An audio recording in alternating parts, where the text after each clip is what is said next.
വളരെ പരിചിതമായിരിക്കുന്ന വേദഭാഗമാണ്. പ്രത്യേകിച്ച് മിഷൻ ദൗത്യം ഇതിനോടുള്ള ബന്ധത്തിൽ പല സന്ദർഭങ്ങളിലും ദൈവഭൃത്യന്മാരെ മിനിസ്ട്രിയോടുള്ള ബന്ധത്തിൽ, മിഷനോടുള്ള ബന്ധത്തിൽ, സുവിശേഷീകരണത്തോടുള്ള ബന്ധത്തിൽ, ശുശ്രൂഷയോടുള്ള ബന്ധത്തിൽ അവരെ നിയോഗിക്കുന്ന സന്ദർഭങ്ങളിലൊക്കെ പരാമർശിക്കുകയും ഇതിൽ നിന്നുള്ള ആഴമേറിയ ചിന്തകൾ പങ്കുവയ്ക്കുകയും ഒക്കെ ചെയ്യാറായിട്ടുണ്ട്. പഴയ നിയമത്തിലെ രണ്ടാമത്തെ പുസ്തകമാണ് പുറപ്പാട് പുസ്തകം അഥവാ എക്സോഡസ് എന്ന് പറയുന്നത്. ഒരു വലിയ യാത്രയ്ക്ക് മുൻപുള്ള, ഒരു വലിയ പുറപ്പാടിന് മുൻപുള്ള ഒരു പ്രത്യേക നിയോഗമാണ്, ഒരു മിഷനാണ് നമ്മൾ ഇവിടെ വായിച്ച് കേട്ടത്. നിങ്ങൾക്കേവർക്കും ഇതിൻ്റെ ചരിത്ര പശ്ചാത്തലം വളരെ സുപരിചിതമാണ് എന്നെനിക്കറിയാം. കാരണം ദീർഘവർഷങ്ങൾ ഈജിപ്തിൽ ഇഷ്ടികച്ചൂളയിൽ അഷ്ടിക്ക് വേണ്ടി കഷ്ടപ്പെട്ട് കഠിനമായിട്ട് അധ്വാനിച്ച ഒരു സമൂഹത്തിൻ്റെ വേദനയുടെ, കണ്ണുനീരിൻ്റെ, പ്രാർത്ഥനയുടെ, നിലവിളിയുടെ മറുപടിയായിട്ട് ഒരാളെ എഴുന്നേൽപ്പിക്കുന്ന ചരിത്രവും അദ്ദേഹത്തെ കൊണ്ട് ദൈവം ചെയ്യിപ്പിക്കുന്ന നിയോഗങ്ങളുമാണ് ഈ വേദഭാഗത്തിൽ നമുക്ക് കാണുവാനായിട്ട് സാധിക്കും. നമുക്കറിയാം, ഇസ്രയേലിൽ നിന്ന് ഏകദേശം 70 പ്രിയപ്പെട്ടവരാണ് ഈജിപ്തിൽ തുടക്കം കുറിക്കുന്നത്. 70 പ്രിയപ്പെട്ടവർ. അവരുടെ കഠിനമായിരിക്കുന്ന പരിശോധനകൾ ഏകദേശം 400-ൽ പരം വർഷങ്ങൾ ആ രാജ്യത്ത് ഉണ്ടാകുകയുണ്ടായി. ഫറോ രാജാക്കന്മാരുടെ കഠിനമായിരിക്കുന്ന ഊഴിയവേലയ്ക്ക് മുൻപിൽ വളരെയധികം പ്രതിസന്ധികളിൽ കൂടെ കടന്നുപോയ ഒരു സമൂഹം. 1-ാം അധ്യായം നിങ്ങൾ വായിക്കുന്ന സന്ദർഭത്തിൽ ആ കമ്മ്യൂണിറ്റിയെ പറ്റി പറഞ്ഞിരിക്കുന്നത് they were very insignificant community എന്നാണ്. കാരണം അവർ 70 പേർ മാത്രമായിട്ടാണ് ആദ്യ തുടക്കത്തിൽ നമുക്ക് 3-ാമത്തെ വാക്യങ്ങളിലൊക്കെ കാണാൻ സാധിക്കുന്നത്. എന്നാൽ പിന്നീട് അവിടെ രേഖപ്പെടുത്തിയിരിക്കുന്നത് they were exceedingly very fruitful community എന്നാണ്. ഇവർ വർദ്ധിക്കുന്നത് കണ്ടപ്പോൾ ആ സമൂഹത്തിലെ രാജാക്കന്മാർക്കും അവിടെ ഉണ്ടായിരുന്ന പ്രിയപ്പെട്ടവർക്കും ഇവരുടെ വർധനവിൽ വലിയ പ്രയാസമുണ്ടാകുകയും നിരാശ ഉണ്ടാകുകയും ഇവർ ഒരു അപകടകാരികളായി തീരുമോ എന്നുള്ള ഒരു മാനസിക സംഘർഷം അന്നത്തെ അഡ്മിനിസ്ട്രേഷനും അന്നത്തെ ഗവൺമെന്റിനും ഉണ്ടായി. So they were exceedingly very fruitful. പിന്നീട് താഴോട്ട് വരുന്ന സന്ദർഭങ്ങളിൽ അവിടെ രേഖപ്പെടുത്തിയിരിക്കുന്നത് they were very fearful community എന്നാണ്. കാരണം ഇവർ മുഖാന്തരം ആ സമൂഹത്തെ ഒരു പേടി സ്വപ്നമായി തീരുകയാണ്, പേടി സ്വപ്നമായിട്ട് തീരുകയാണ്, ആയിട്ട് മാറ്റപ്പെട്ടു പോകും. അപ്പോൾ 1-ാമത്തെ അധ്യായം നമ്മൾ പഠിക്കുന്ന സന്ദർഭത്തിൽ നമുക്കുണ്ടാകുന്ന 4 പ്രധാനപ്പെട്ട കാര്യങ്ങളാണ് ഇവിടെ നമുക്ക് കാണാനായിട്ട് സാധിക്കുന്നത്. They were very insignificant community, exceeding community, fearful community and oppressed community. ഇവിടെയാണ് മോശ വളർന്നു വരുന്നത്. മോശ വളർന്നു വരുന്ന ആ കാലഘട്ടത്തിൽ നമുക്കറിയാം, മോശ വളർന്നു. അദ്ദേഹം ഈജിപ്തിലെ ഒന്നാമനായിട്ടൊക്കെ തീരത്തക്ക രീതിയിലുള്ള എല്ലാ ക്രമീകരണങ്ങളും വളർച്ചകളും ഒക്കെ തനിക്ക് ഉണ്ടാകുകയുണ്ടായി. അതിനുശേഷം താൻ അവിടെ നിന്ന് ഓടിപ്പോകുന്ന ചരിത്രവുമൊക്കെ നമുക്കറിയാം. അങ്ങനെ താൻ മിദ്യാനിലേക്ക് വരുന്നു. ഈ സന്ദർഭത്തിൽ ആടുകളെ മേയിച്ച് ജീവിക്കുന്ന, അല്ലെങ്കിൽ ഇത്രോയുടെ ആടുകളെ മേയിക്കുന്ന തൊഴിലിൽ ഏർപ്പെട്ടുകൊണ്ട് മരുഭൂമിയിൽ കൂടെ നടക്കുന്ന മോശയാണ് നമുക്ക് 3-ാമത്തെ അധ്യായത്തിൽ നമുക്ക് കാണാനായിട്ട് സാധിക്കുന്നത്. അങ്ങനെ താന് ആടുകളെ മേയിച്ചു പോകുന്ന ഒരു സന്ദർഭത്തിൽ ഏകദേശം തനിക്കിപ്പോൾ ഒരു 80 വയസ്സോളം ആയിട്ടുണ്ട്. ആ സന്ദർഭത്തിൽ താന് പതിവിന് വിപരീതമായിരിക്കുന്ന ഒരു കാഴ്ച കാണുകയാണ്. പതിവിന് വിപരീതമായിരിക്കുന്ന ഒരു കാഴ്ച. കാരണം മരുഭൂമിയിലെ മുൾപടർപ്പുകൾ കത്താറുണ്ട്. എന്നാൽ ഇന്ന് താൻ കാണുന്ന ഈ പ്രത്യേകമായിരിക്കുന്ന ഈ കാഴ്ച തന്നെ സംബന്ധിച്ചിടത്തോളം ഒരു വേറിട്ട കാഴ്ചയാണ്. ആ കാഴ്ച തന്നെ വളരെയധികം ആകർഷിക്കുകയാണ്. ശ്രദ്ധിക്കുക, ഈ മനുഷ്യൻ വളരെയധികം നിരാശനാണ്, വളരെയധികം ഭാരത്തിൽ കഴിയപ്പെടുന്ന മനുഷ്യനാണ്. കാരണം 40 വർഷങ്ങളോളം താനെ ഈജിപ്ഷ്യൻ യൂണിവേഴ്സിറ്റിയിലൊക്കെ പഠിച്ച് എല്ലാ കഴിവുകളും സമ്പാദിച്ച ഒരു മനുഷ്യനായിരുന്നു. എന്നാൽ ഇപ്പോൾ 40 വർഷങ്ങളായിട്ട് താനിപ്പോൾ ആടുകളെ മേയിച്ചുകൊണ്ട് ആടുകളുമായിട്ട് സഹകരിച്ച് ജീവിതത്തിൻ്റെ ഒരു പ്രത്യേക മേഖലകളിൽ കൂടെ താൻ കടന്നു പോവുകയാണ്. അതുകൊണ്ട് എല്ലാ ദൗത്യങ്ങളും തീർന്നു എന്ന് കരുതുന്ന, എല്ലാം അവസാനിച്ചു, ഇനിയും ഒരു മുന്നോട്ടുള്ള ഗമനമില്ല എന്ന് ചിന്തിക്കുന്ന ഭാരമേറിയ നിമിഷങ്ങളാണ് തന്നെ സംബന്ധിച്ചിടത്തോളം തൻ്റെ ജീവിതത്തിലുള്ളത്. ആടുജീവിതം എന്ന് പറയപ്പെടുന്നത് തന്നെ വലിയ പ്രയാസം നിറഞ്ഞതാണ്. നിങ്ങൾ ചിലപ്പോൾ കേട്ടിട്ടുണ്ടായിരിക്കും, കേരളത്തിൽ നിന്നൊരു മനുഷ്യൻ സൗദിയിൽ ആടിനെ മേയ്ക്കുന്ന നജീബ് എന്ന് പറയപ്പെടുന്ന ഒരു മനുഷ്യൻ ആട് മേയ്ക്കാനായിട്ട് 3 വർഷങ്ങളോളം തനിക്ക് നാടുമായിട്ട് യാതൊരു വിധമായിരിക്കുന്ന സമ്പർക്കമോ, തൻ്റെ ഭാര്യ അന്ന് പ്രഗ്നൻ്റ് ആയിരുന്നു താൻ പോകുന്ന സന്ദർഭത്തിൽ. എന്നാൽ തനിക്ക് ആ സൗദിയിൽ ഇങ്ങനെ ആടിനെ മേയിച്ച ആടുകൾക്ക് താൻ തൻ്റെ അയൽവാസികളുടെ എല്ലാം പേരുകൾ ഇട്ടു. തനിക്കിടാനിരുന്ന കുഞ്ഞിൻ്റെ പേര് വരെയും ആടുകൾക്ക് ഇട്ടു. തനിക്കൊരു ഫോൺ കോളോ ഒരു ലെറ്ററോ ഒന്നും ചെയ്യാനായിട്ട് കഴിഞ്ഞില്ല. 3 വർഷങ്ങളോളമാണ് അദ്ദേഹം അങ്ങനെ കഴിഞ്ഞത്. പിന്നീട് അതൊരു പുസ്തകവും സിനിമയും ഒക്കെ ആയി മാറ്റപ്പെടുകയുണ്ടായി. നജീബ് എന്ന് പറയപ്പെടുന്ന ആ മനുഷ്യൻ്റെ ചരിത്രം. അപ്പോൾ ആട് ജീവിതം അത്രമാത്രം അങ്ങനെയെങ്കിൽ 3 വർഷം മാത്രമാണ് നജീബ് കഴിഞ്ഞത്. എന്നാൽ 40 വർഷത്തോളം ആടുകളെ മേയിച്ച് 80 വയസ്സ് വരെ ഒരു മനുഷ്യൻ നടക്കുകയാണ്. ജീവിതമെല്ലാം തകർന്നു, നിരാശപ്പെട്ടു എന്ന് കരുതുന്ന ആ വലിയ ഭാരമേറിയ സന്ദർഭത്തിൽ. അതുകൊണ്ടാണ് നമ്മുടെ ചിന്താവിഷയത്തിൻ്റെ ഒന്ന് വേക്കപ്പ് ചർച്ച്. എല്ലാം തകർന്നു, എല്ലാം നിരാശപ്പെട്ടു, എല്ലാം അവസാനിച്ചു എന്ന് കരുതുന്ന, ജീവിതത്തിൽ ഇനിയും ഒരു അർത്ഥവുമില്ല, ഒരാഴവുമില്ല എന്ന് കരുതുന്ന, 40 വയസ്സ് കഴിഞ്ഞാൽ പിന്നെ ഹെൽത്ത് ഇഷ്യൂസായി, ഷുഗറായി, പ്രഷറായി, കൊളസ്ട്രോളായി എല്ലാമായി കഴിക്കുന്ന ഈ മനുഷ്യൻ ആടുകളുമായിട്ട് പോകുകയാണ്. ഇനിയും ഒരു ഉത്തരവുണ്ടോ? ഇനിയും ഒരു ആരംഭം കുറിക്കാൻ കഴിയുമോ? ഇനിയും ഒരു പദ്ധതികൾക്ക് ഇനിയും മുന്നോട്ടുള്ളൊരു വിജയമുണ്ടോ എന്നൊക്കെ ചിന്തിക്കുവാൻ കഴിയുന്ന, എല്ലാ അസുഖങ്ങളും ബാധിച്ച് ശരീരത്തിൽ ചുക്കിച്ചുളിവുകൾ എല്ലാം ഉണ്ടായി ഇനിയും അർത്ഥമില്ല എന്ന് കരുതുന്ന സന്ദർഭത്തിലും ദൈവത്തിൻ്റെ ഇടപെടലുകൾ ഉണ്ട്.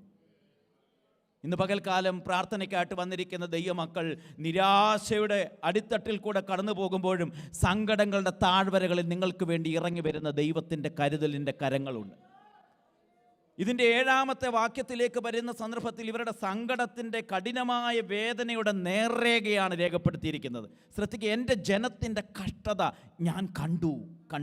അവിടെ ഉപയോഗിച്ചിരിക്കുന്ന പദങ്ങൾ സഫറിങ്, അഫ്ലിക്ഷൻ, ഒപ്രഷൻ, ക്രൈ എന്നൊക്കെയുള്ള പദപ്രയോഗങ്ങളാണ്. കഷ്ടത ഞാൻ കണ്ടു, നിലവിളി ഞാൻ കേട്ടു, സങ്കടങ്ങൾ ഞാൻ അറിയുന്നു എന്നൊക്കെയുള്ള വ്യത്യസ്തങ്ങളായിരിക്കുന്ന ദുഃഖത്തിൻ്റെ പദപ്രയോഗങ്ങൾ ഇവിടെ പരിശുദ്ധാത്മാവ് പറയുകയാണ്. അപ്പോൾ ഇങ്ങനെ ഇവർ കടന്നുപോയ സങ്കടകരമായിരിക്കുന്ന സാഹചര്യത്തിൽ സങ്കടങ്ങളിൽ ഇറങ്ങി വരുന്ന സർവശക്തനായ ദൈവം ഇന്ന് പകൽക്കാലം ഈ വർഷത്തിൻ്റെ ആരംഭത്തിങ്കൽ ഇവിടെ മോശ സങ്കടത്തിലാണ്, ഇസ്രായേൽ ജനം സങ്കടത്തിലാണ്. പക്ഷേ ഈ സങ്കടങ്ങളുടെ താഴ്വരകളിലേക്ക്, കണ്ണുനീരിൻ്റെ താഴ്വരകളിലേക്ക് ഇറങ്ങി വരുന്ന സർവശക്തനായ ദൈവത്തിൻ്റെ കരുതലിൻ്റെ കരങ്ങൾ ഇന്ന് പകൽക്കാലം അനുഭവിക്കുവാൻ കഴിയുന്ന ദൈവമക്കൾക്കായി ഞാൻ എൻ്റെ കർത്താവിന് സ്തോത്രം ചെയ്യുകയാണ്. മുൾപ്പടർപ്പ് കത്തുന്ന കാഴ്ച എപ്പോഴും കാണുന്നതാണ്. അത് സ്വാഭാവികമാണ് മരുഭൂമിയിൽ മുൾപ്പടർപ്പ് കത്തുക എന്നുള്ളത്. ദൈവമാണ് ഇന്നത്തെ കാലഘട്ടത്തിലെക്കാട്ടിലും ഉപരിയായിട്ട് ആദ്യം ഡിജിറ്റൽ കമ്മ്യൂണിക്കേഷൻ ഇറക്കിയത്, ഓഡിയോ വിഷ്വൽ കമ്മ്യൂണിക്കേഷൻ. നമ്മൾ ജീവിക്കുന്ന കാലഘട്ടം എന്ന് പറയപ്പെടുന്ന ഓഡിയോ വിഷ്വൽ കമ്മ്യൂണിക്കേഷൻ്റെ കാലഘട്ടമാണ്. ദൈവമാണ് ആദ്യമായിട്ട് വിഷ്വൽ പ്രസൻറ്റേഷനുള്ള കമ്മ്യൂണിക്കേഷൻ സിസ്റ്റം സമൂഹത്തിലേക്ക് കൊണ്ടുവന്നത്. ശ്രദ്ധിക്കുക, ഇവിടെ മോശയോട് പറയാണ്, ലുക്കപ്പ്. മോശയോട് പറയുകയാണ്,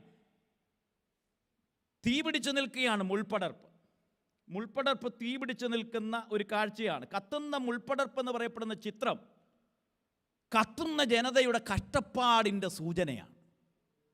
ഈ മുൾപ്പടർപ്പ് എന്ന് പറയപ്പെടുന്നത് വരണ്ടതാണ്. ഈ മുൾപ്പടർപ്പ് എന്ന് പറയപ്പെടുന്നത് ശുഷ്കമായതാണ്. ഈ മുൾപ്പടർപ്പ് എന്ന് പറയപ്പെടുന്നത് ഉണങ്ങിയതാണ്. മരുഭൂമിയിലെ ഈ മുൾപ്പടർപ്പിൻ്റെ ചിത്രം എന്ന് പറയപ്പെടുന്നത് കഷ്ടപ്പാടുകളുടെ, കഥനവേദനകളുടെ ചരിത്രമുറങ്ങുന്ന ഇസ്രയേലാണ് ഈ മുൾപ്പടർപ്പ് എന്ന് പറയപ്പെടുന്നത്. അപ്പോൾ അങ്ങനെയെങ്കിൽ ഈ മുൾപ്പടർപ്പ് കത്തിക്കൊണ്ടിരിക്കുകയാണ്. പക്ഷെ കത്തുന്നെങ്കിലും അത് ശുഷ്കമാണെങ്കിലും ഉണങ്ങിയതാണെങ്കിലും അത് നിർജീവമായി പോകുന്നില്ല, ചാമ്പലാകുന്നില്ല, ചാരമാകുന്നില്ല. ഈ മരുഭൂമിയിൽ ഇതിങ്ങനെ കത്തിക്കൊണ്ട് നിൽക്കുകയാണ്. അതൊരു വ്യത്യസ്തമായിരിക്കുന്ന ഒരു കാഴ്ചയാണ്. ഈ പകൽക്കാലം ദൈവസന്നിധിയിൽ വന്നിരിക്കുന്ന ദൈവമക്കൾ കാണേണ്ടത്, ജീവിതത്തിൻ്റെ ശുഷ്കമായിരിക്കുന്ന, ഉണങ്ങിയ, വരണ്ട അവസ്ഥകളിലും കത്തിക്കൊണ്ടിരിക്കുന്ന ഈ വലിയ അനുഭവത്തിൻ്റെ മധ്യത്തിലും ഇതൊരിക്കലും കനലായി മാറാതെ ജീവൻ നൽകുവാൻ കഴിയുന്ന ഒരഗ്നിയാണ് ഇതിലേക്ക് ഇറങ്ങി വന്നിരിക്കുന്നത്. ഇഷ്ടികച്ചൂളയിൽ അവരുടെ ജീവിതത്തിൽ കത്തിക്കൊണ്ടിരിക്കുന്ന കനലുകൾ അവരുടെ ജീവനെ എടുക്കുന്നതാണെങ്കിൽ, ഇവിടെ ഹോരേബിൽ കത്തുന്ന അഗ്നി ഉണ്ടല്ലോ, അത് ജീവൻ പ്രദാനം നൽകുന്നതാണ്. ഫറവോന്റെ ഇഷ്ടികച്ചൂളയിൽ നൽകുന്ന കനലുകൾ കൊണ്ട് അനേക പ്രിയപ്പെട്ടവർ മരിച്ചു പോയിട്ടുണ്ട്. പക്ഷെ ഹോരേബിൽ ഇറങ്ങി വന്നിരിക്കുന്ന അഗ്നി ഉണ്ടല്ലോ, അത് ജീവൻ പകരുന്ന അഗ്നിയാണ്. ഇത് പകൽക്കാലം പരിശുദ്ധാത്മാവാകുന്ന ദൈവത്തിൻ്റെ ആത്മാവ് അത് ജീവൻ നൽകും. ഈ മുൾപ്പടർപ്പ് വെന്തുപോകാതെ, നഷ്ടപ്പെട്ടു പോകാതെ വീണ്ടും പ്രശോഭിക്കുവാനായിട്ടും, അനേകർക്ക് ചൂട് പകരുവാനായിട്ടും, അനേകർക്ക് പ്രകാശം പകരുവാനായിട്ടും കത്തി നിൽക്കുകയാണ് ഈ മുൾപ്പടർപ്പെങ്കിൽ നീ തകർന്നു പോകുവാൻ അനുവദിക്കുന്ന ദൈവം ല്ലെന്ന് വിശ്വസിക്കുന്ന എത്ര ദൈവമക്കൾ ഇന്ന് പകൽക്കാലമുണ്ട്. ധൂരാബാല ഹന്തരാജലാതിരാജകൾ. Hallelujah, hallelujah. അപ്പൊ ഈ മുൾപടർപ്പ് വെന്തു പോകാതെ നിർത്തുന്ന ഒരഗ്നിയുടെ സ്വഭാവം എന്ന് പറയപ്പെടുന്നത് അത് ജീവൻ നൽകുന്നതാണ്.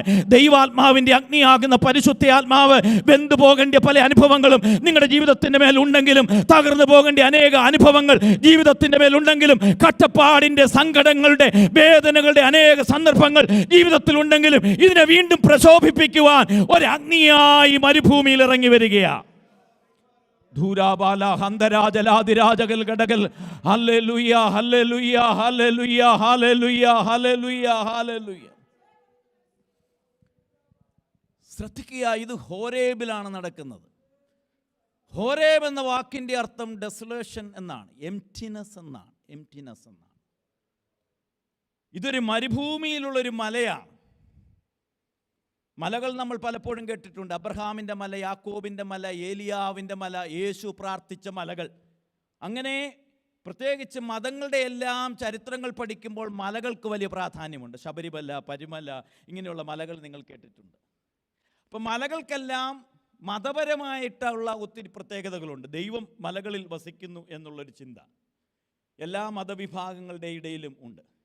പ്രത്യേകിച്ച് ഇസ്രായേൽ ജനത്തെ സംബന്ധിച്ചിടത്തോളം അവർക്ക് പ്രത്യേകിച്ച് അങ്ങനെയുള്ള ചിന്തകൾ ഉള്ളതാണ്. ഇവിടെ ഹോരേബ് എന്ന് പറയപ്പെടുന്ന ഒരു മലയാണ്. അവിടെ ആ മരുഭൂമിയിലെ മലയ്ക്ക്, അതുകൊണ്ടാണ് ഇവിടെ രേഖപ്പെടുത്തിയിരിക്കുന്നത്, മരുഭൂമിയിലെ ദൈവത്തിൻ്റെ പർവ്വതമായിരിക്കുന്ന ഹോരേബ് വരെ കൊണ്ടുചെന്നു.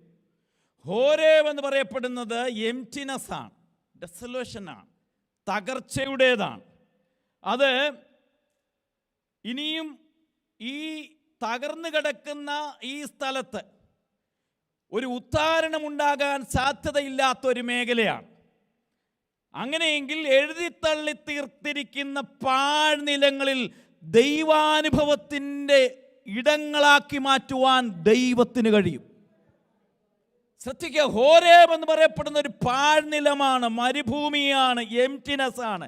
പക്ഷെ അത് ദൈവാനുഭവത്തിൻ്റെയും ദൈവീക വെളിപ്പാടിൻ്റെയും ഒക്കെ മണ്ഡലങ്ങളാക്കി മാറ്റുവാൻ സ്വർഗത്തിലെ ദൈവത്തിന് കഴിയുമെന്ന് ഇന്ന് പകൽക്കാലം വിശ്വസിക്കുന്ന ദൈവമക്കൾ കരുതണം. എൻ്റെ പാഴ്നിലങ്ങളെ ദൈവാത്മാവിൻ്റെ അനുഭവത്തിൻ്റെ അടയാളങ്ങളാക്കി തീർക്കുവാൻ കഴിയുന്ന ദൈവകൃപ ഈ മരുഭൂമിയിൽ ഇറങ്ങി വരുവാൻ 2026 പരിശുദ്ധാത്മാവിന് കഴിയും. അതുകൊണ്ട് മോശയോട് പറയണം, ലുക്ക് അപ്പ്, നീ നോക്കണം.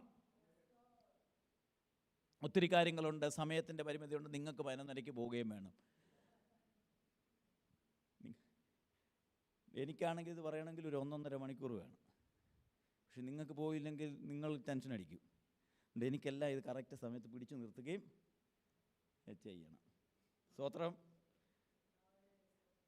അപ്പം ഇവിടെ ഒരു പുതിയ ബിഗിനിങ്ങിൻ്റെ തുടക്കമാണ്.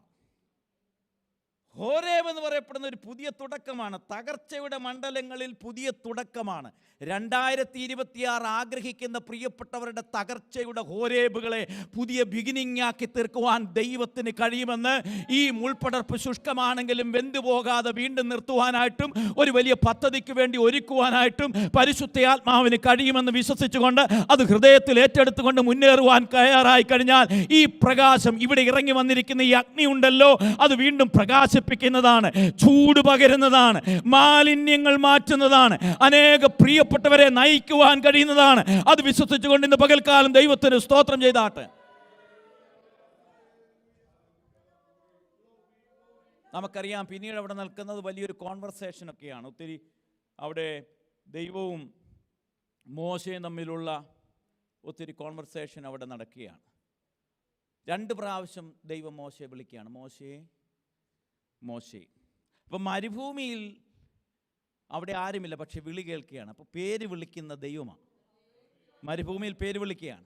ഈ പേരൊക്കെ വിളിക്കണമെന്നുണ്ടെങ്കിൽ ചുമ്മാ നിന്നാണ്ടിരുന്ന കഴിഞ്ഞാൽ ആക്റ്റീവായിരിക്കണം. പാസീവ് കോൺസെൻട്രേഷൻ കൊണ്ടല്ല, ആക്റ്റീവ് കോൺസെൻട്രേഷൻ ഉണ്ടായിരിക്കണം, ആക്റ്റീവായിട്ട് ഇൻവോൾവ് ഉണ്ടായിരിക്കണം.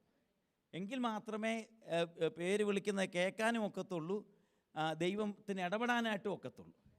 അവിടെ നിങ്ങൾ വായിക്കുന്നത്, മോശ നോക്കേണ്ടതിനെ അവൻ വരുന്നത് യഹോവ കണ്ടപ്പോൾ. ആരെ? യഹോവ കണ്ടു അവൻ വരുന്നത്. ഇതിനൊരു താല്പര്യമുണ്ട് എന്ന് ദൈവത്തിന് തോന്നി. അങ്ങനെയല്ലേ എഴുതിയേക്കുന്നത്? 3-ാം വാക്യത്തിൽ ഇങ്ങനെയാണ്, നോക്കേണ്ടതിന്. ഈ കാഴ്ച എന്തുണ്ട്? നോക്കേണ്ടതിന് അവൻ വരുന്നത് കണ്ടപ്പോൾ, നമ്മൾ നോക്കേണ്ടതിന് അവൻ വരുന്നത് യഹോവ കണ്ടപ്പോൾ മുൾപ്പടർപ്പിൻ്റെ നടുവിൽ നിന്നുകൊണ്ട് ദൈവം മോശയെ വിളിക്കുകയാണ് 2 പ്രാവശ്യം. 7 പ്രാവശ്യം ദൈവം പല പ്രിയപ്പെട്ടവരെ 2 പ്രാവശ്യം പേര് വിളിച്ചതായിട്ട് നമുക്ക് ബൈബിൾ കാണുന്നുണ്ട്. അത് പിന്നീട് നിങ്ങൾ എപ്പോഴേലും വായിച്ചാൽ മതി. വായിക്കാൻ തന്നെ സമയമില്ല, പിന്നെ ഇനി പാസ്റ്റർ വായിക്കാനോട് പറഞ്ഞു വിടുകയാണ്. അപ്പോൾ 7 പ്രാവശ്യം 2 പേര്, ഓരോരുത്തരെ 2 പേരുകൾ 2 പ്രാവശ്യം, അബ്രഹാമേ അബ്രഹാമേ, ശമൂവേലേ, ഇങ്ങനെ 7 പ്രാവശ്യം പറയുന്നുണ്ട്. അതിലൊരാളാണ് മോശ എന്ന് പറയപ്പെടുന്ന ആൾ. നമുക്കറിയാം, ഇദ്ദേഹത്തിൻ്റെ ഒത്തിരി ബലഹീനതകൾ താൻ പറയുന്നു. ഇദ്ദേഹത്തിൻ്റെ ഐഡൻറ്റിറ്റി ക്രൈസിസ് ആണ് ഇവിടെ പറയുന്നത് മൊത്തം. താനെ പറയുകയാണ്, ദൈവമേ എനിക്ക് പോകാൻ ഇൻഫീരിയോറിറ്റി കോംപ്ലക്സ് ആണ് തനിക്ക്. കാരണം തൻ്റെ ക്രൈസിസിൻ്റെ ഒരു പ്രധാനപ്പെട്ട കാരണം, ഒന്ന്, താൻ ജനിച്ചത് ഒരു ഹീബ്രു ആണ്, വളർന്നതൊരു ഈജിപ്ഷ്യൻ കൾച്ചറാണ്, ഇപ്പോൾ ജീവിക്കുന്ന ഒരു മിദ്യാന്യ കൾച്ചറിലാണ്. അപ്പോൾ 3 കൾച്ചറാണ് തന്നെ ബാധിച്ചേക്കുന്നത്. ഒന്ന് ഹീബ്രു കൾച്ചറ്, പിന്നെ ഈജിപ്ഷ്യൻ കൾച്ചറ്, പിന്നെ മിദ്യാനിറ്റ് കൾച്ചർ. അപ്പോൾ ഇദ്ദേഹം തന്നെ ഒരു പുള്ളിക്ക് എന്തോ ചെയ്യണമെന്നറിയത്തില്ല. അപ്പോൾ കോംപ്ലക്സ് ആണൊന്ന്. ഇനി മാത്രമല്ല, ഞാൻ ആദ്യം പറഞ്ഞതുപോലെ ഇനിയും 80-ാമത്തെ വയസ്സുമായി. അപ്പോൾ ഹെൽത്ത് ഇഷ്യൂസ് മൊത്തം വന്നു തനിക്ക്. ഹെൽത്ത് ഇഷ്യൂസ് ഉണ്ട് തനിക്ക്. ഇനിയും തനിക്ക് പറയുന്ന പോലെ, നമ്മൾ മനസ്സ് ചിന്തിക്കുന്ന പോലെ ശരീരം പോകത്തില്ല അല്ലേ? നിങ്ങൾ എല്ലാവർക്കും ആഗ്രഹമുണ്ട്, പല ആളുകൾക്കും അല്ലേ? പക്ഷേ ശരീരം അതുപോലെ പോകത്തില്ല. ഷുഗറ്, പ്രഷറ്, കൊളസ്ട്രോള് എല്ലാം കയറി കിടക്കുന്നത് കൊണ്ട് പോകത്തില്ല. 80-ാമത്തെ വയസ്സുള്ള ഒരു അപ്പച്ചൻ്റെ കാര്യമാണ് ഞാൻ പറയപ്പെടുന്നത്. 80 വയസ്സുള്ള ഇവിടെ എനിക്ക് തോന്നുന്ന കേസിച്ചാനേ മാത്രമേ ഉള്ളെന്ന് തോന്നുന്നു. ബാക്കി എല്ലാവരും അതിൽ താഴെയുള്ള ആളുകളാണ് ഇവിടെ ഉള്ളത്. അപ്പം 80 വയസ്സുള്ള ഈ മനുഷ്യൻ്റെ ഹെൽത്ത് ഇഷ്യൂസ് മനസ്സിലാക്കണം. അതുകൊണ്ട് കോംപ്ലക്സ് ആണെന്ന് തന്നെ പറയാനൊക്കത്തില്ല. വലിയ പ്രയാസമാണ് അദ്ദേഹത്തിൻ്റെ. പിന്നെ മനസ്സും അടുത്ത് ആടുജീവിതമാണ്, 40 വർഷത്തെ ആടുജീവിതം. മനസ്സും അടുത്തു, നിരാശ. ഇനിയിപ്പോൾ ഒരു വിടുതലും ഡെലിവറൻസും ഒന്നും. ഇനിയും ഇദ്ദേഹം ഭവനത്തിലെ രണ്ടാമനാണ് ഇദ്ദേഹം. ഈ ഇസ്രായേലുകാരുടെ ചരിത്രം അനുസരിച്ച് രണ്ടാമൻ ഒരിക്കലും പദവിയില്ല, അധികാരവും ഇല്ല, പദവിയും ഇല്ല. അതുകൊണ്ട് ഇദ്ദേഹം ആ കാര്യത്തിലും പുള്ളിക്ക് അതിനുള്ളൊരു ഗൈഡൻസ് ഇല്ല. കുടുംബപരമായിട്ടും തനിക്ക് അതിനുള്ളൊരു ഗൈഡൻസ് ഇല്ല. ഇനി അദ്ദേഹത്തിന് കമ്മ്യൂണിക്കേഷൻ സ്കില്ല് കുറവാണ്. ഒരു ലീഡറിന് എപ്പോഴും ഉണ്ടായിരിക്കേണ്ടത് കമ്മ്യൂണിക്കേഷൻ സ്കില്ലാണ്. ആ കമ്മ്യൂണിക്കേഷൻ സ്കില്ലില്ലെങ്കിൽ തനിക്ക് കാര്യങ്ങളെ ശരിക്കും കൊണ്ടുപോകാനായിട്ട് സാധിക്കത്തില്ല. അപ്പോൾ ഇതും അദ്ദേഹത്തിൻ്റെ പ്രശ്നമാണ്. ഇത്രയും കോംപ്ലക്സുകളാണ് ഇദ്ദേഹത്തെ ശരീരം കൊണ്ടും മനസ്സുകൊണ്ടും റിസോഴ്സസ് കൊണ്ടും എല്ലാം പുള്ളി തകർന്നിരിക്കുക. എന്നാൽ അവിടെ ദൈവം പറയുന്നത്, ഞാനാകുന്നവൻ ഞാനാകുന്നു. നിൻ്റെ കോംപ്ലക്സും നിൻ്റെ പ്രശ്നവുമല്ല, ഞാൻ ആരാണെന്നുള്ളതാണ് പ്രധാനപ്പെട്ടത്. ഇന്ന് പകൽ പ്രാർത്ഥനയ്ക്കായിട്ട് വന്നിരിക്കുന്ന പ്രിയപ്പെട്ടവർ, നിങ്ങൾക്കെല്ലാം പലവിധമായിരിക്കുന്ന ടെൻഷൻസ് ഉണ്ട്, നിങ്ങൾക്കെല്ലാം പലവിധമായിരിക്കുന്ന പ്രശ്നങ്ങളുണ്ട്, നിങ്ങൾക്കെല്ലാം പലവിധമായിരിക്കുന്ന കോംപ്ലക്സുകളുണ്ട്. പക്ഷേ നിങ്ങളെ വിളിച്ചിരിക്കുന്ന ആള് ഇതിനപ്പുറത്തുള്ള ഒരാളാണ്. അതുകൊണ്ടാണ് I am that I am എന്ന് വെച്ച് കഴിഞ്ഞാൽ, ഞാൻ പൂർവ്വകാലങ്ങളുടെ ദൈവമാണ്, അബ്രഹാമിൻ്റെയും ഇസഹാക്കിൻ്റെയും യാക്കോബിൻ്റെയും ദൈവമാണ്. മാത്രമല്ല, ഞാൻ ഇന്നങ്ങളുടെ ദൈവമാണ്, വർത്തമാനകാലം. കാരണം ഞാൻ നിങ്ങളുടെ കഷ്ടത കണ്ടു. നിങ്ങളുടെ നിലവിളി ഞാൻ കേട്ടു. കാരണം ഞാൻ വർത്തമാനകാലങ്ങളുടെ ദൈവമാണ്, ഇതിനെ നിയന്ത്രിക്കുന്നത് ഞാനാണ്. എന്നിട്ട് വീണ്ടും പറയുകയാണ്, ഞാൻ ഈ വർത്തമാനകാലത്തിൻ്റെ അല്ല, ഞാൻ I will bring you back to the land of Canaan. കനാനിലേക്ക് കൊണ്ടുവരുവാൻ കഴിയുന്ന ഭാവി കാലത്തിൻ്റെ ദൈവമാണ് ഞാൻ. അതാണ് പറയുന്നത്, ഞാനാകുന്നു ഇന്നലകളുടെ ദൈവം, ഇന്നയുടെ ദൈവം, നാളെയുടെ ദൈവമാ. ഇന്ന് പകൽക്കാലം ഏതെല്ലാം പ്രതിസന്ധികളുടെ മധ്യത്തിൽ ഭാരപ്പെട്ട് നിൽക്കുന്ന നിനക്ക് വേണ്ടി കർത്താവിന് പറയാനുള്ളത്, ഞാനാകുന്നു. യേശു പറഞ്ഞു, ഞാൻ ജീവന്റെ അപ്പമാകുന്നു, ഞാൻ നല്ല ഇടയനാകുന്നു, ഞാൻ സാക്ഷാൽ മുന്തിരിവള്ളിയാകുന്നു, ഞാൻ പുനരുത്ഥാനവും ജീവനുമാകുന്നു. ഇന്ന് പകൽക്കാലം ഞാനാകുന്നു എന്ന് പറഞ്ഞ നമ്മുടെ വാഴ്ത്തപ്പെട്ട കർത്താവ് നമ്മെ നടത്തുവാൻ ശക്തനാ. ഇന്ന് പകൽക്കാലം വിശ്വസിക്കുന്ന ദൈവമക്കൾ സ്തോത്രം ചെയ്താട്ടെ. ഞങ്ങൾ അഭിമുഖീകരിക്കുന്ന കോംപ്ലക്സുകളുടെ മധ്യത്തിൽ ഞങ്ങൾ തകർന്നു പോകും എന്ന് കരുതുന്ന ഈ മുൾപടർപ്പുകളുടെ അനുഭവത്തിന്റെ മേൽ ഇറങ്ങി വരുവാൻ കഴിയുന്ന ദൈവത്തിന്റെ തേജസ് ഇന്ന് പകൽക്കാലം ഈ പ്രാർത്ഥനയിൽ ഇറങ്ങി വന്നിട്ടുണ്ട്. വിശ്വസിക്കുന്ന പ്രിയപ്പെട്ടവർ, ഇന്ന് പകൽക്കാലം ഞാനാകുന്നു. നടത്താൻ കഴിയുന്ന കർത്താവ്, നയിക്കാൻ കഴിയുന്ന കർത്താവ്, അവൻ ഇന്നലകളുടെ ദൈവം മാത്രമല്ല, അവൻ അബ്രഹാമിന്റെ ദൈവം മാത്രമല്ല, അവൻ ഇസഹാക്കിന്റെ ദൈവം മാത്രമല്ല, ഇന്ന് പകൽക്കാലം പ്രാർത്ഥിക്കുന്ന എന്റെ ദൈവമാണ്. ഉൾപ്പടർപ്പ് വെന്തുപോകത്തില്ല. ഇതിന്റെ മേൽ ആവസിക്കുന്ന ദൈവാത്മാവിന്റെ കൃപയുണ്ടല്ലോ, ഇത് ജീവൻ നൽകുന്നതാണ്. ഇഷ്ടിക ചൂളയിൽ കത്തുന്ന കനലുകൾ പലപ്പോഴും നിന്നെ തകർക്കുന്നതാകാം. പക്ഷെ ഹോരേബിൽ ഇറങ്ങി വന്നിരിക്കുന്ന ഈ അഗ്നി ഉണ്ടല്ലോ, അത് നിനക്ക് ജീവൻ നൽകുന്ന അഗ്നിയാണ്, ബലം നൽകുന്ന അഗ്നിയാണ്, ആരോഗ്യം നൽകുന്ന അഗ്നിയാണ്, വഴികൾ തുറക്കുന്ന അഗ്നിയാണ്, നയിക്കുവാൻ കഴിയുന്ന അഗ്നിയാണ്. ദൈവകൃപയുടെ വ്യാപാരമാ. വിശ്വസിച്ചുകൊണ്ട് ആത്മാവിൽ